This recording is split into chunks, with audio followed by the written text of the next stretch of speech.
crime organizado está de conluio, está de mãos dadas com formuladores de políticas de segurança pública no nosso país? Será que a nossa justiça está a serviço do crime? Tudo isso são questionamentos que nós temos que fazer. Muito obrigado.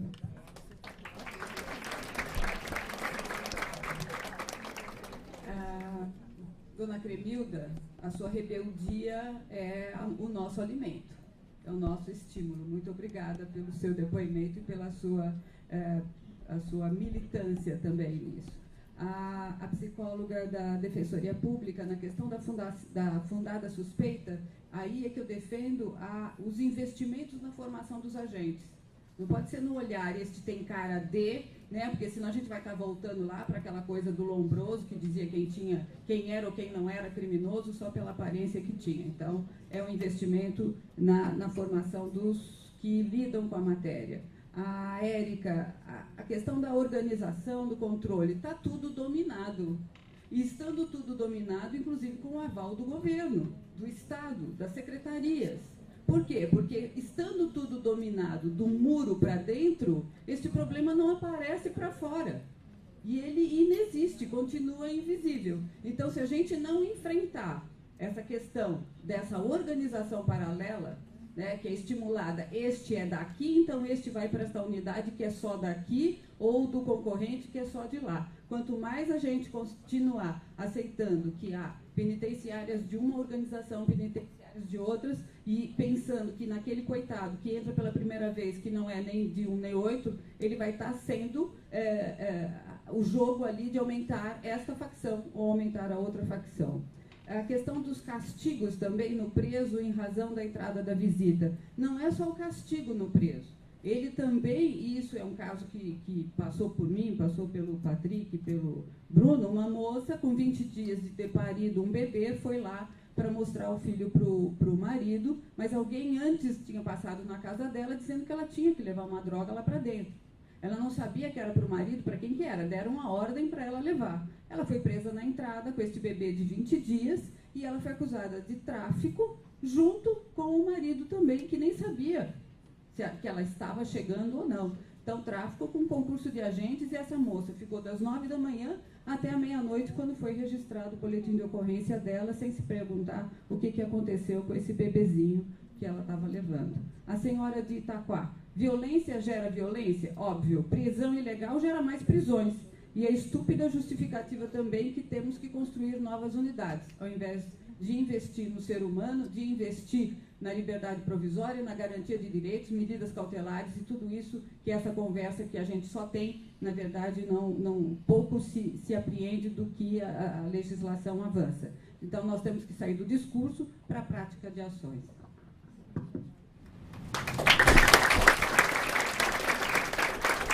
Eu só queria fazer uma marcação muito pontual em cima de um pouco da fala da Cremilda, que destacou essa coisa das humilhações, das pequenas humilhações, que na verdade são tão devastadoras quanto a revista vexatória, que fica no olhar, numa palavra, na maneira que o agente estatal se relaciona com a visitante.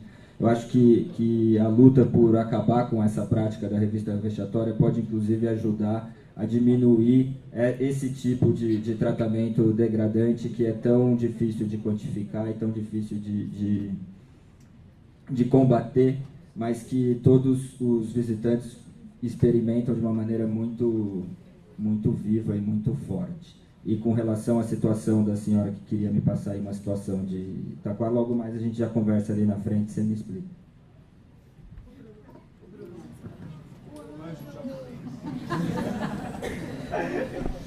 Bom, eu peguei o microfone rapidinho só para responder a pergunta da Isabel. Obrigado, Dona Cremilda. Agora todo mundo já sabe do meu apelido. Mas eu gosto muito, é muito orgulho. Eu vou falar rapidinho. A Beth tinha feito a pergunta sobre os laudos, né, sobre as avaliações que o CAM, o Centro de Atendimento Multidisciplinar da Defensoria, tem feito em relação a essas questões de revista vexatória, se isso tem surtido algum impacto no judiciário. E a minha resposta é: eu não sei, porque não tivemos nenhuma sentença ainda. A primeira ação que a gente entrou com base nesse trauma psíquico, né, uma ação de indenização por conta de uma revista vexatória, de um caso horroroso, enfim, de uma moça que foi proibida de entrar, depois foi escoltada até uma delegacia e depois para um hospital, onde ela diz que inseriram um aparelho nela e abriram. Ela foi feito um laudo psicológico excelente e isso fundamentou a petição inicial. Então era aí que estava demonstrado o trauma psíquico e, portanto, o dano moral, né? Mas isso já faz um ano, a gente não teve uma sentença disso ainda, a gente não teve sequer a primeira audiência de instrução. Então isso até, acho que não é novidade para ninguém, mas o modo como funciona o processo, o Poder Judiciário, o sistema de justiça deixa muito a desejar nesse sentido. Essa moça liga sempre para a defensoria, ela tem o caso do filho dela, então ela conversa com a gente sobre o caso do filho e depois, para falar sobre a ação da revista vexatória, ela não tem coragem de falar, então ela passa para uma amiga que está sempre do lado e aí a amiga pergunta como está a ação dela. Então, independente disso ser ignorado ou não pelo Poder Judiciário, eu acho que bem-vindo ao time assim, de argumentos ignorados pelo Poder Judiciário, mas isso não é o que importa. Enfim, eu acho que um juiz ou outro podem ser sensibilizados, e isso, para além disso, o fato dessas pessoas conseguiram passar para os agentes do CAN, que tiveram uma escuta qualificada, que sentiram essa sensibilidade dos profissionais que fazem parte desse grupo, tem uma confiança muito maior para divulgar esse trabalho, para a gente conseguir efetivamente o que a gente quer, que é fazer dessas ações não as ações, elas não são importantes em si mesmas, elas são importantes para suscitar esse debate político, politizar realmente a ação judicial. Nesse sentido, eu acho que é isso que a gente está fazendo aqui. Então, ainda não tenho uma resposta para você, mas assim que a gente tiver, eu certamente te passo. Tá bom?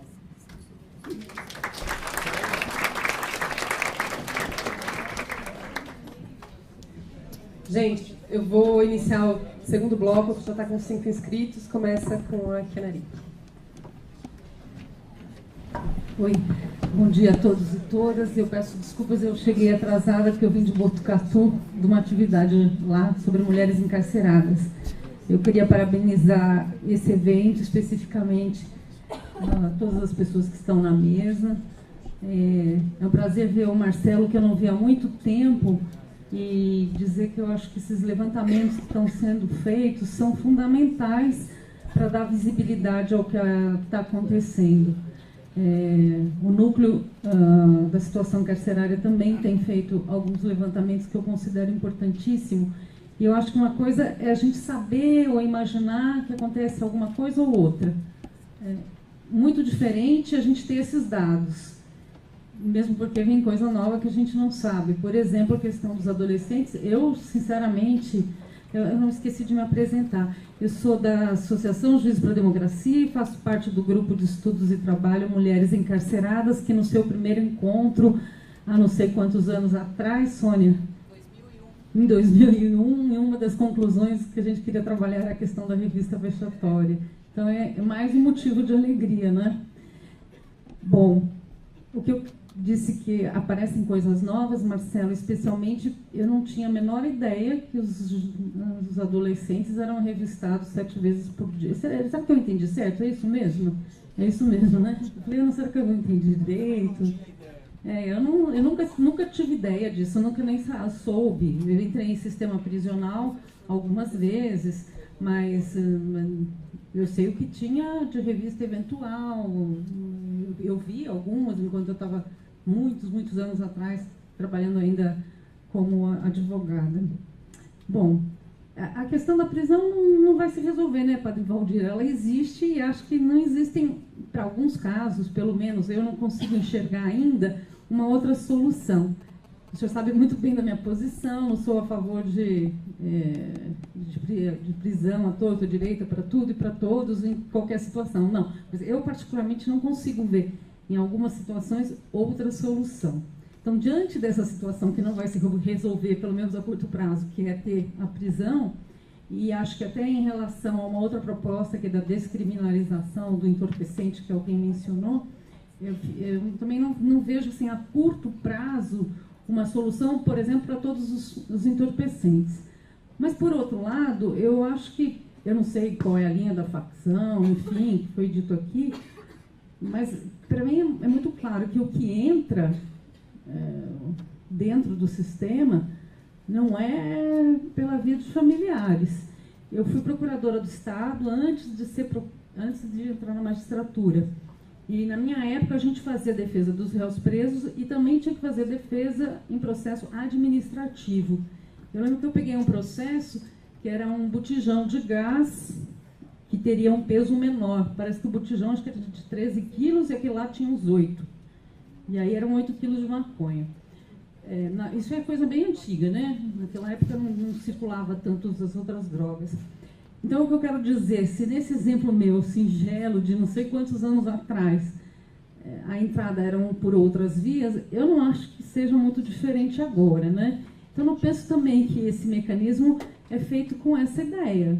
Não consigo imaginar que esse mecanismo, né, essa violação através das revistas sejam feitas com outro propósito, senão impor ao próprio preso, através dos seus familiares, algo que vai além da pena, o que é muito comum, não é? Eu acho que é esse o enfoque que tem que ser dado, né, da revista. Ela, na verdade, ela é uma violência em relação à pessoa presa e em relação àquele que vai visitar. Acho ótimo que a Defensoria esteja ingressando com essas ações. Acho que deveria ser feito de forma mais massiva. Claro que você precisa ter provas para pedir entrar com um processo para uma indenização, etc. e tal, mas existem precedentes já no STJ, né? A decisão da Eliana Calmon. Então, eu acho que assim, a gente tem precedentes, mas a gente não tem quase exercício nesse tema. São pouquíssimos os casos que são levados a esse extremo. Agora, fundamentalmente, esse problema revela a questão das graves violações em relação às mulheres. E acho que a frase aí que a Márcia colocou é bem isso, né? Porque as mulheres podem ser só cerca de 6,5% da população, mas são elas que realizam, em sua maioria, as visitas. Elas e, eventualmente, as crianças. Esse é um outro dado que tem que ser bastante trabalhado e eu acho que nessa luta pela aprovação da lei, aí eu já digo com todas as letras, com os limites que tem a associação que eu faço parte, a gente está junto, né? Estamos juntos no que puder fazer e acho que temos que envolver bastante as entidades de mulheres, que eu acho que é importante que elas entrem nessa luta de forma assim, muito pesada, muito forte. Essa cartilha que foi feita pela Rede Justiça Criminal, eu penso que deve ser distribuída para todos os juízes, promotores, porque as pessoas às vezes falam, mas não adianta. Não é bem assim. Às vezes adianta um pouco. E às vezes a pessoa começa a ter uma informação, basicamente uma informação. Essa da revista dos jovens, para mim, é uma coisa que é surpreendente. Quer dizer, e tem juiz que não é da vara da infância, ele tem que receber também. Não precisa receber só o juiz da vara da infância e nem só o juiz da execução. Acho que são todos. Para finalizar, eu acho que, quem sabe, tentar avançar isso dentro do Tribunal de Justiça. Quem sabe o presidente atual, eu não sei se o Dr. Kleber está aí representando, o Dr. Nalini, tá? Quem sabe levar uma proposta de fazer essa oitiva dos familiares, dos próprios jovens. Acho importante que essas pessoas consigam estar, quem sabe, no Salão dos Passos Perdidos, lá no Tribunal de Justiça, para esse diálogo. O doutor Nalini tem se mostrado uma pessoa aberta para ouvir, e eu acho que, de repente, pode ser alguma coisa forte, simbólica, se conseguirem levar essa audiência com as palavras de quem está lá, e, enfim, é uma sugestão. E é isso, eu queria mesmo dar os parabéns para todos que estão aqui, que estão levando essa luta adiante, as entidades envolvidas, a escola, a ouvidoria sempre fazendo aí um papel muito bom para a nossa sociedade, o núcleo da situação carcerária. Eu não sei que mais núcleo está apoiando. Tá. Então para mim são vocês dois. E é isso aí, obrigada, viu?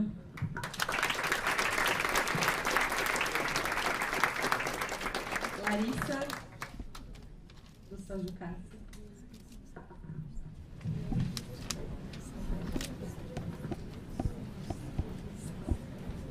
Oi, gente, bom dia a todas e a todos.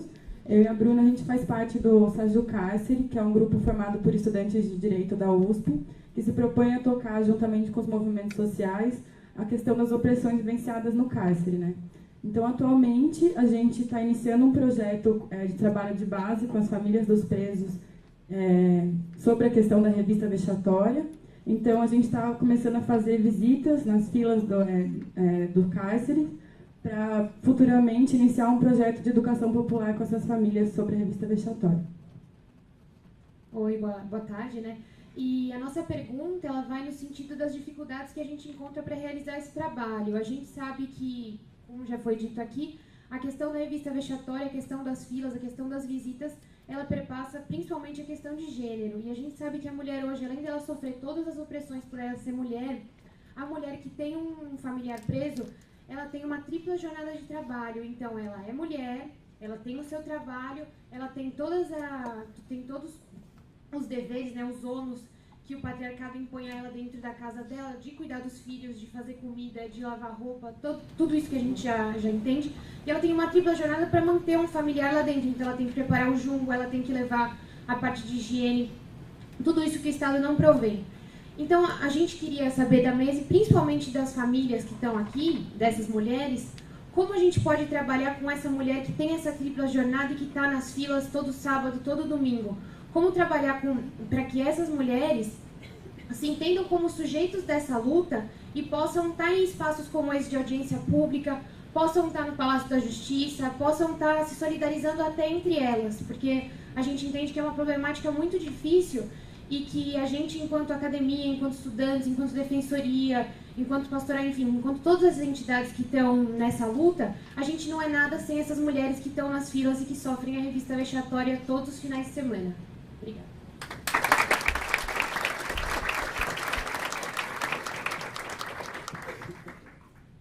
Gente, alguém sabe do outro microfone?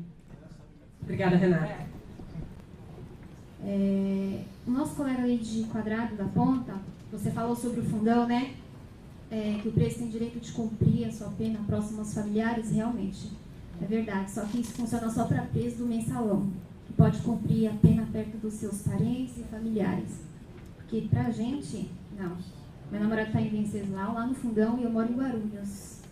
Mais de 500 quilômetros, quase 12 horas de viagem. Eu não vou, eu mando carta. A carta chega, às vezes sim, às vezes não, vai saber. Visitar minha irmã, que também está no interior, é difícil, bem complicado, porque eu trabalho, eu tenho a minha casa para cuidar, eu tenho jumbo para mandar. E tudo isso começa, como eu já conversei com uma advogada, quando chega no meio da semana, se a visita é no sábado, na quarta-feira, na terça a gente já vai para o mercado com uma lista de jumbo para comprar as coisas, colocar na sacola, na quinta eu começo a me arrumar, porque a gente quer chegar na cadeia para fazer a nossa visita com o cabelo arrumado, com a unha feita, porque eu sou mulher, um homem que está preso, mas eu me arrumo, eu quero chegar lá bem apresentável. Então eu tenho unha para fazer, eu tenho cabelo e eu chego lá bonita, é isso que a gente quer. Na fila de cadeia, na fila da visita, você vai encontrar só mulher bonita. Não é querendo se gabar não, mas é verdade. E quando eu saio com as sacolas pesadas na rua da minha casa, todo mundo já sabe para onde eu vou. Ela vai para a cadeia. Mas ninguém pergunta, e aí, ele precisa de um maço de cigarro? Pego o ônibus com vários tipos de sacola. Isso na sexta-feira, porque a minha visita é no sábado. Então, sexta-feira, meio-dia, mais ou menos, eu já estou chegando na pensão, que é na porta da cadeia. Então, eu gasto dinheiro com jumbo, eu gasto dinheiro com passagem, eu gasto dinheiro na pensão, eu tomo banho na pensão, eu pago para guardar minha comida que eu fiz, senão vai estragar. Pego a senha e fico esperando até o outro dia, que é o dia de sábado, o dia da visita. Vou para a fila, aí chega na hora, não pode mais entrar isso, mudou a alimentação. Como? Semana passada entrava? Não, hoje não entra mais. Mas, e aí? Joga fora. Aí meu dinheiro vai pra onde? Ninguém me dá dinheiro, eu tenho que trabalhar. Então eu passo na revista, eu passo na comida, realmente tem um detector sim, você tinha falado, compraram, só que esse que você disse que compraram, que dá pra ver tudinho certinho, eles usam na comida. Porque além deles enfiarem a mão na minha comida, com aqueles talheres nojentos, a comida que eu fiz com carinho, eles colocam um detector lá na comida para ver dentro da comida. Mas se já colocou a mão, o talher, para que vai passar no detector? O detector é para ver o que tem dentro de mim. Eu passo na revista, eu sou visitante. Passo no detector, tira o ferrinho do sutiã, porque não pode. Por quê? Será que eles vão diário com o ferrinho? Não consigo entender. Então eu passo na revista, entro para a sala com mais 3, 4, 5, 6 mulheres com crianças, abaixa, faz força, encosta na parede, faz força como se você tivesse um filho. Eu nunca tive filho, eu não sei que força é essa. Que força é essa? Faz força, não chora, a gente começa a chorar, é pressão psicológica de você. Tem funcionário que já fala, tira a mão, quer dizer, põe e segura, porque vai cair o quê? Segura que vai cair o quê? Eu sou trabalhadora, eu não carrego nada dentro de mim. Fora as vezes que a gente ainda chega para visitar, tem funcionário que usa máscara. Eu acabei de tomar banho para entrar para visita, eu sou bonita, eu ando bem arrumada, eu tenho cabelo bonito. A gente chega na cadeia toda perfumada para visitar uma pessoa que você está esperando ver há uma semana. Isso quando está no fundão, há 15, 20 dias, tem gente que viaja uma vez no mês, faz todo esse sacrifício para chegar na porta da cadeia, voltar por causa da revista. A gente não tem que julgar a opção sexual de ninguém, mas tem gente, funcionárias que usa a opção sexual dela para ficar ali olhando para você, como se você fosse um objeto. Quem o Estado pensa que é para invadir o meu corpo desse jeito? Quem o Estado pensa que é? Mês passado, o senhor governador estava em Presidente Venceslau e ele deu uma entrevista dizendo que as revistas íntimas devem ser mais fortes, devem ser mais fortes do que já é, mais rigorosas do que já é. Se fosse com a mulher dele, ele não ia falar uma coisa dessa. Então, assim, é um absurdo. A gente passa por revista, a gente, sabe, acaba a visita, que a gente tem que ficar ali naquela opressão, com as pessoas andando armadas ali em cima da muralha, porque a gente só sabe que passa atrás das muralhas quem visita. Quem está fora da muralha não sabe. E se eu sou família, eu saio de dentro da visita com o coração na sola do pé, imagina quem está lá dentro. Não tem.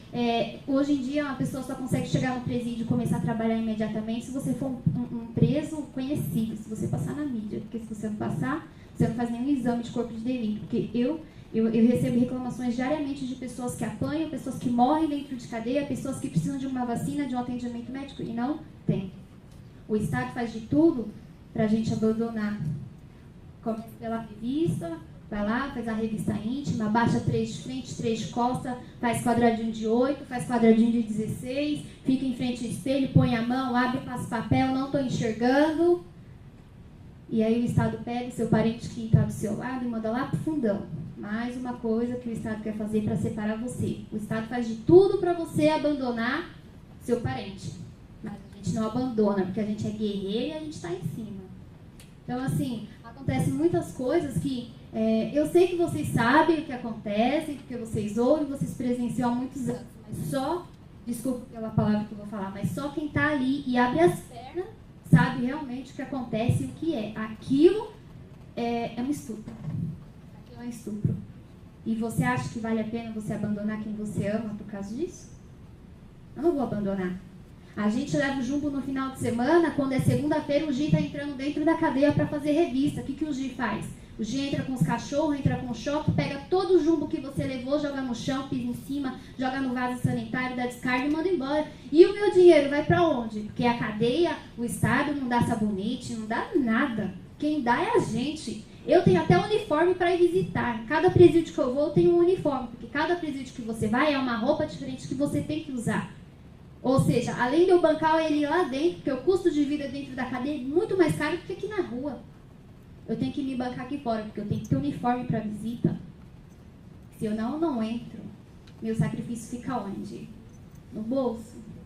E as pessoas veem você carregando sacola, riem da sua cara, e ainda eu sou obrigada a sair da visita, cansada, porque eu estou na porta da cadeia desde sexta, e se vocês lembrarem, a minha luta começou na quarta, quando eu fui para o mercado fazer compra. Então eu saio da visita, eu sou obrigada a ver os funcionários, homens, olharem pra gente e falar, lá vai a marmita do ladrão embora. Marmita de ladrão, eu não sou marmita de ladrão. Quem foi ele. Eu só tô junto porque eu não vou abandonar minha irmã, meu namorado, meu irmão, eu não vou. Então eu não sou marmita de ladrão. Não sou. Então É isso que a gente ainda tem que ouvir. Alguém já se perguntou aqui por que na porta de cadeia tem tanta mulher grávida e com criança pequena? Alguém sabe? Sabe por quê? Dentro de uma cadeia, vamos supor que tem 2.000 presos e 2.000 pessoas visitam os finais de semana. O Estado não fornece preservativo para todo mundo. O que acontece?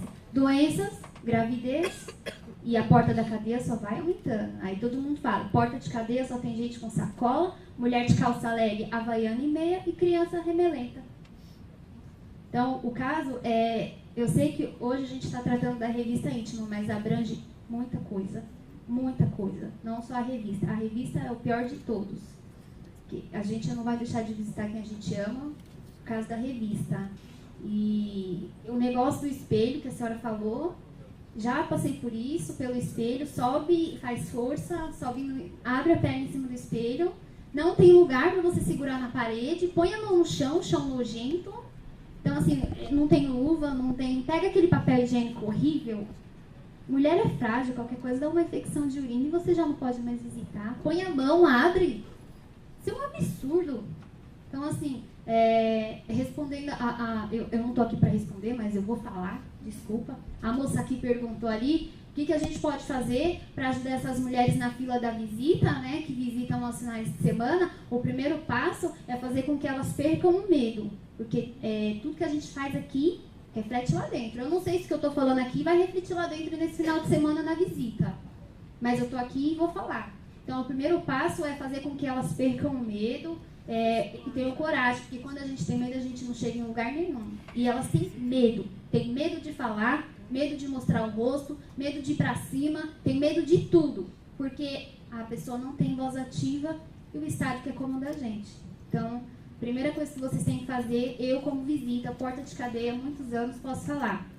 Faça com que elas percam o medo, mostrem para elas que o medo não vai adiantar e elas não vão chegar em lugar nenhum. Elas vão continuar sofrendo e infelizmente até ver seus familiares entrarem em óbito dentro do próprio presídio. E não adianta a gente falar, eu fui violentado na revista e vou sair daqui, então me leva para fazer o exame. Eu não lembro quem foi que falou que era para levar para fazer o exame médico. Me leva para fazer o exame e tirar um raio-x. Ah, mas se a funcionária sabe que você não tem nada dentro de você, ela não vai querer te levar para fazer um exame. Não, eu não vou te levar para fazer um exame, um raio-x, não vou. Ué, mas por quê? A senhora não está dizendo que eu estou com droga?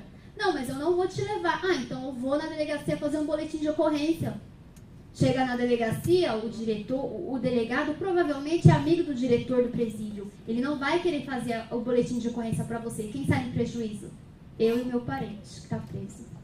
Então, assim, é bem complicado. Então, obrigado pelo trabalho de vocês, continue ajudando a gente. E o que contar, nós é da favela, então aí guerreiro já é. Obrigada.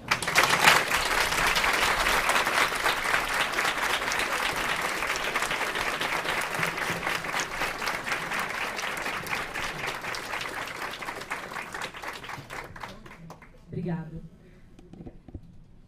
Queria passar para cá, lá da Marcha Mundial de Mulheres. Oi, boa tarde a todas e todos. A Priscila levantou umas considerações muito importantes, porque ter um homem em situação de cárcere faz com que a mulher tenha que remodelar toda a vida dela em torno disso. Essa questão da tripla jornada de trabalho é muito importante. As mulheres, além de elas serem responsáveis por todo o sustento do lar delas, por toda a proteção, elas ainda são responsáveis por cuidar dos filhos e para levar o jungo, né? Coisa que o Estado devia estar fazendo, o Estado devia estar colocando uma comida decente nos presídios, devia estar cuidando dos produtos de higiene e não está. E, além disso, essa prática da revista vexatória ela é fruto da tradição escravocrata do nosso país, que pretende punir através do corpo, e nesse caso, o corpo das mulheres. A revista vexatória ela é feita para humilhar, para desumanizar e para causar medo, como a Priscila muito bem levantou. Um ponto muito importante é que as mulheres elas visitam mais do que os homens, porque elas necessitam manter os laços afetivos das famílias delas. Ai, desculpa, desliguei o microfone. E se fosse ao contrário, se fossem os homens que tivessem que passar por essa revista íntima, com certeza esse debate ele seria mais público e mais visibilizado. Então, por isso que nós da Marcha Mundial de Mulheres colocamos essa frase hoje. Nós queremos que o Estado pare de invadir o corpo das mulheres, nós queremos o fim da revista vexatória.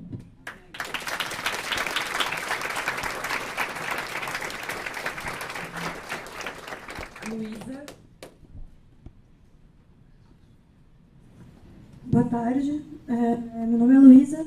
Eu vim aqui para falar de uma revista vestitária que eu e meus companheiros passamos. Na verdade, não foi no presídio, mas eu acho que é muito ilustrativo também para a gente pensar algumas coisas. Enfim. No dia 25 de outubro do ano passado, cerca de 70 pessoas foram presas numa manifestação do movimento Passe Livre, contra a situação do transporte público, enfim. E desde o momento que nós fomos detidos, começaram a rolar várias ilegalidades, vários abusos de poder e tal. Primeiro que a detenção não tinha nenhum motivo legal, eles não tinham nenhum direito de pegar a gente, levar a gente para a delegacia, fazer qualquer das coisas que eles fizeram, fichar as pessoas, entrevistar as pessoas, eles não podiam ter feito nada disso. Além disso, desde o momento que eles pararam a gente lá na Avenida do Estado, eles abusaram das pessoas, eles fizeram revistas lá que foram profundamente violentas, eles chutaram as pessoas, socaram as pessoas, jogaram as coisas das pessoas no chão, xingaram todo mundo, tudo isso que a gente sabe que a polícia militar faz, né? E aí, quando a gente chegou lá na primeira DP, eles continuaram fazendo tudo isso, continuaram humilhando a gente e tal.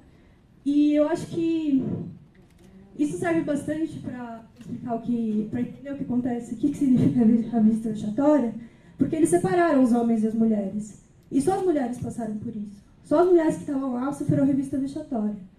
E, assim, eu tenho certeza que tudo que foi feito naquele momento, eles não procuraram por droga, eles não procuraram por arma.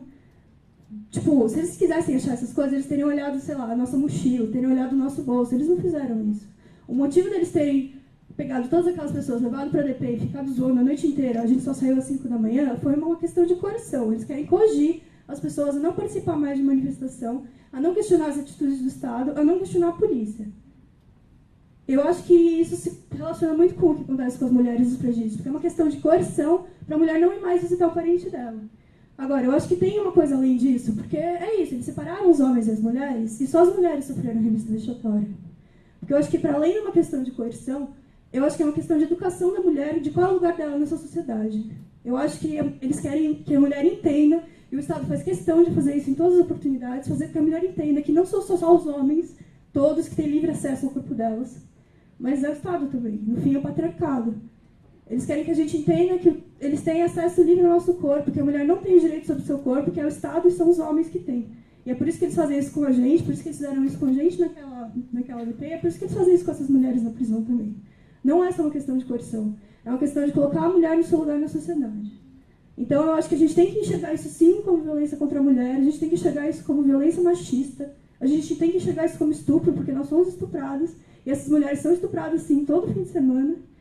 E, é isso já foi reconhecido internacionalmente como tortura sexual. A gente tem que fazer com que isso acabe para ontem. Assim.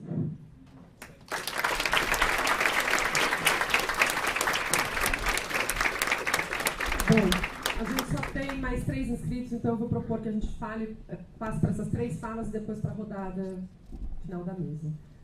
Mônica.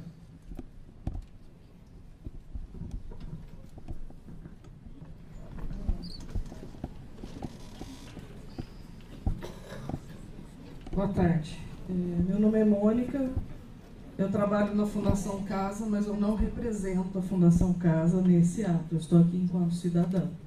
Eu sou psicóloga e estou buscando os fazeres, né, diferenciar a atuação.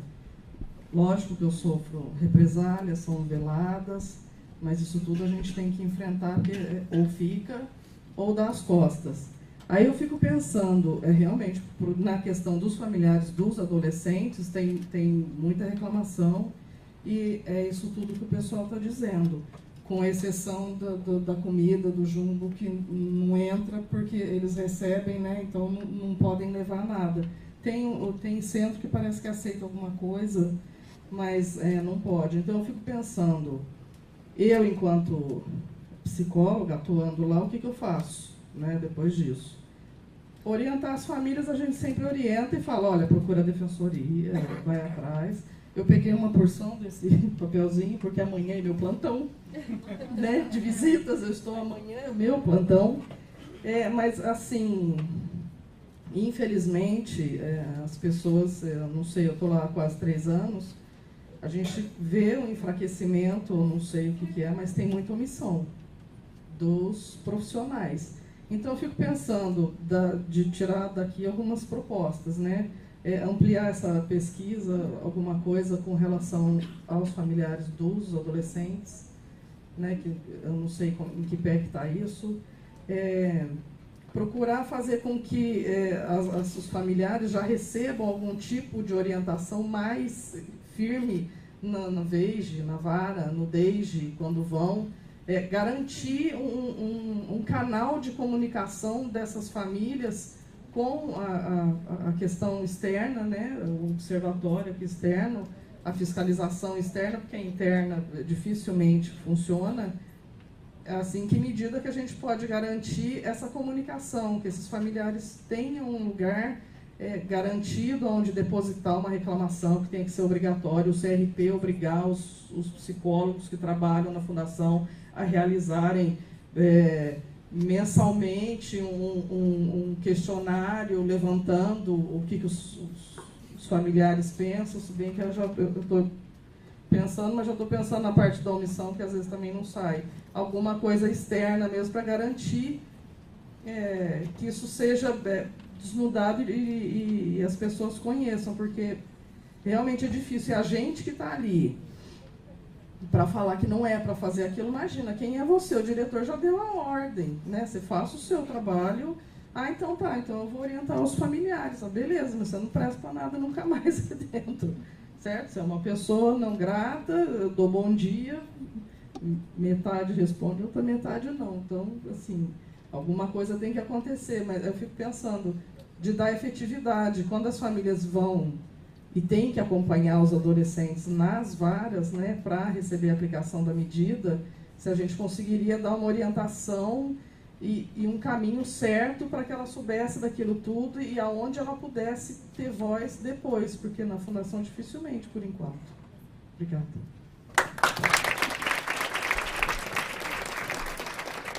Ricardo Lobo. Boa tarde a todas e todos. Meu nome é Ricardo, eu sou defensor público. Atualmente eu estou em Brasília trabalhando no Ministério da Justiça com produção de lei. Minha intervenção vai ser bem pontual, não quero atrapalhar o andamento, mas como já falaram na mesa, eu só queria reforçar o pedido de apoio a vocês nesse projeto de lei. É um projeto de lei que tem muitos avanços e, como alguém que trabalha em Brasília e trabalha com essa interlocução com o Congresso, o apoio e a mobilização social fazem uma diferença absurda no projeto de lei.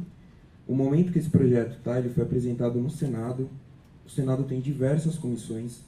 Ele foi indicado para apenas uma comissão, que não vai nem levar para o plenário. Ou seja, se essa comissão aprovar o projeto, já sai do Senado e vai para a Câmara.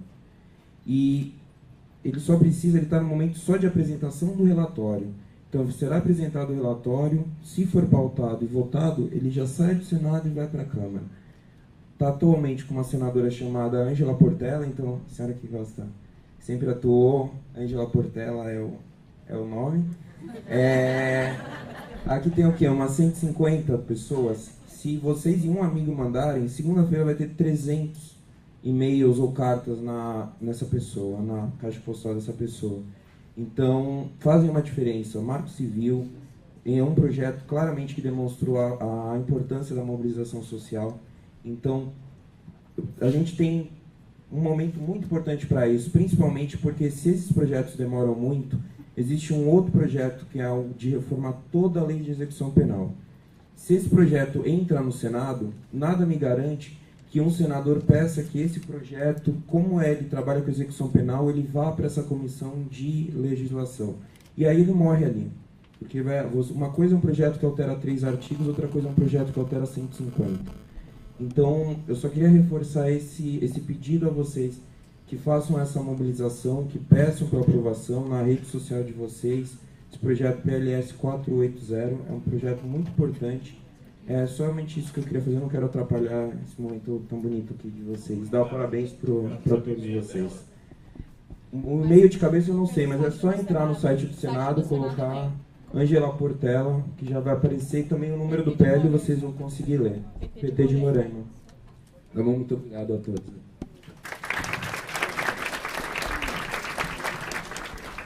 lançou uma proposta para a ouvidoria da Defensoria, que talvez possa fazer tipo um modelo de uma carta que todo mundo pode pegar e alterar, e também no nome da senadora e número de projeto de lei. Sugestão aceita. Thiago?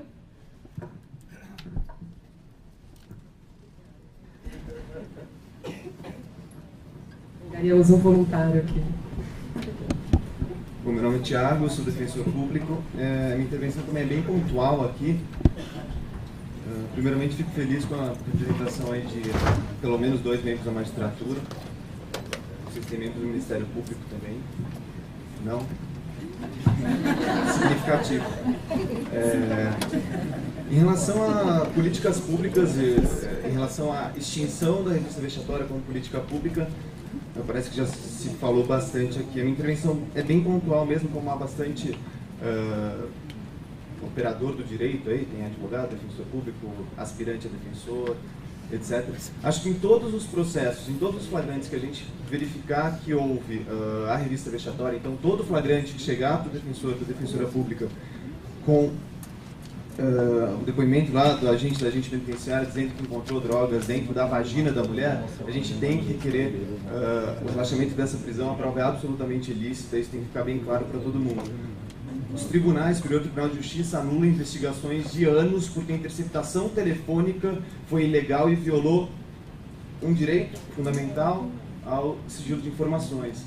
Então, uma violação tão pesada à dignidade da pessoa humana, o fato de o Estado entrar nas entranhas da mulher, obviamente, também vai tornar ilícita essa prova. Isso tem que ser pedido em todos os flagrantes, tem que pedir o relaxamento da prisão, posteriormente tem que pedir o não recebimento da denúncia, posteriormente tem que pedir a absolução, tem que levar para o tribunal, de repente cai numa desembargadora sensível aí, que graças a Deus voltará a atuar na área criminal, e de repente dá certo. Já deu certo no Rio Grande do Sul, em uma Câmara, se não me engano, a 5ª Câmara de Direito Criminal, 4ª. Já deu certo no Tribunal de Justiça do Rio de Janeiro, com o desembargador Sérgio Verani, já deu certo no Tribunal de Justiça de São Paulo, na 16ª Câmara. Então, assim, são intervenções pontuais, vão fazer diferença coletivamente? Acho que não, mas acho que pelo menos é algo que a gente pode fazer, algo que a gente pode concretamente atuar ali no dia a dia. Obrigado.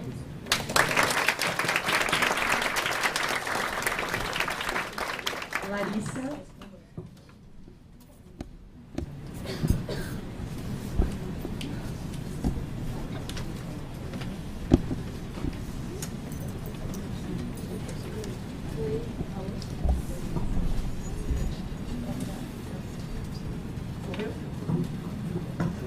Desculpa. Oi, bom dia. Boa tarde, não sei. Eu tô meio nervosa. Mas eu fui uma das pessoas a ser detidas no dia 25. Eu queria só completar a fala da Luísa. A gente passou por uma detenção que foi totalmente arbitrária, como a Luísa falou e tal, e que reforça essa ideia de que foi totalmente coercitivo e não uma medida de segurança em si, né?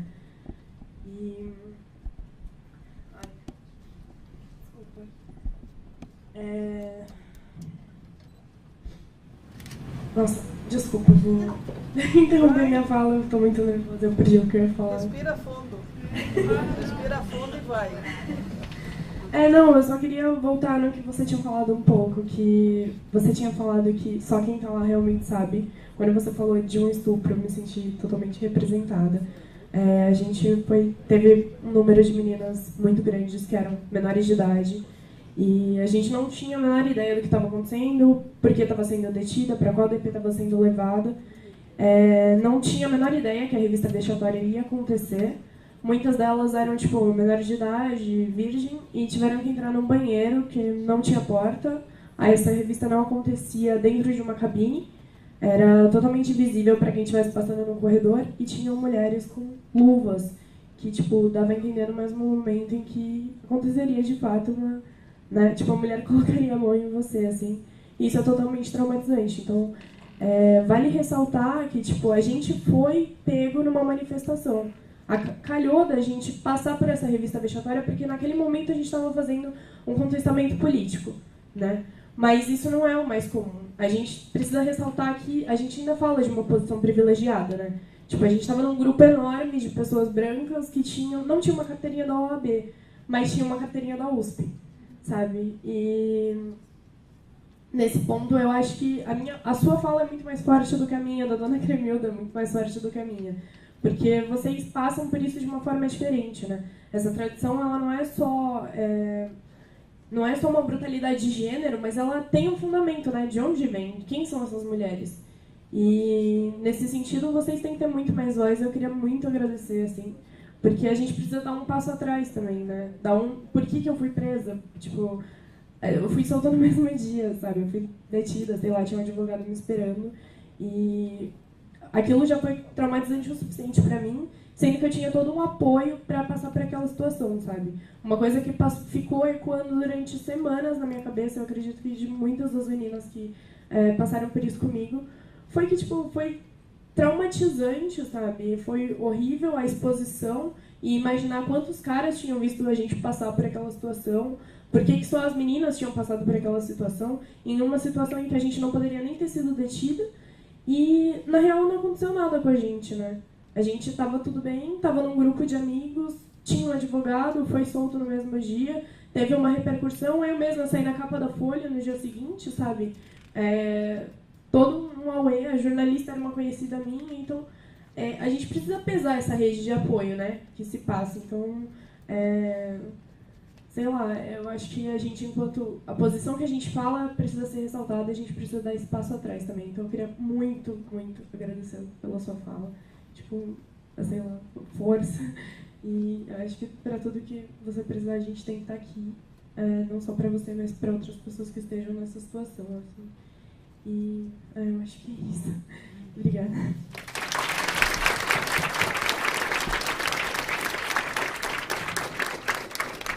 Nós não temos mais inscrições. Alguém gostaria de fazer uma fala final ou a gente pode passar para mim? Então, a companheira vai fazer a última fala e a gente passa para mim.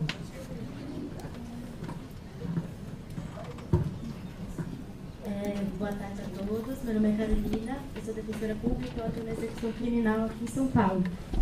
É só um comentário bem pontual. Eu queria muito te agradecer e agradecer a dona Cremilda. Eu acho que o que você disse tem muito sentido, porque assim, nós, defensores públicos, a gente coordena os plantões de atendimento aos familiares dos presos e as pessoas que estão egressas. E esses depoimentos, eles não chegam. Então, assim, eu tô até... queria ressaltar a importância desse espaço e acho que ele tem que ser muito potencializado. Fico muito feliz que a Defensoria Pública tenha dado essa abertura, porque isso não chega pra gente. Nos inúmeros atendimentos que a gente faz. Muito embora a gente sempre entre em contato, assim, entre nesse assunto com as pessoas que a gente atende e tal, as pessoas têm muito medo. Então, a gente precisa, assim, pensar em maneiras de empoderar mais as mulheres que passam por essa situação e de se tornar cada vez uma questão visível e uma questão que a gente tem que entender que muitas vezes não vai ser resolvida judicialmente, assim. Só queria comentar que muitas vezes foi falado aqui, né, muitas mulheres pedem o direito de visita, né, com muita facilidade. Então, entrou com uma moeda, perdeu o direito de visita. Em São Paulo, a gente não tem uma lei estadual que regulamenta a execução. A normativa que faz, às vezes, dessa lei é uma resolução da SAP. E essa resolução, lá está escrito expressamente, a partir do momento que a pessoa ela pede o direito de visita, essa sanção ela é eterna, a gente não tem prazo. Então, a pessoa que ela foi impedida de entrar, porque ela foi pega com droga ou teve alguma atitude suspeita, essa sanção ela dura, ela perdura, e a gente entra com mandados de segurança, e sim, a gente pede os mandados de segurança no tribunal. Então, acho que talvez outras vias judiciais, o Thiago falou da indenização, acho que isso também pode ser uma via de visibilizar essa questão. E só queria dizer da importância desse espaço e de fazer essas questões chegarem, das pessoas perderem o medo e da Defensoria Pública potencializar esses canais de comunicação para as pessoas perderem o medo de não terem seus parentes ainda mais respeitados, presos. Isso pode chegar até a gente para a gente poder pensar isso coletivamente e tentar contornar essa situação. É só isso.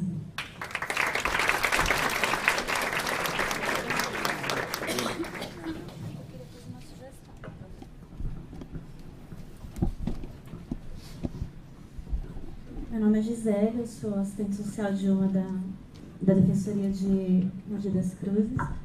Na verdade, só uma ideia é que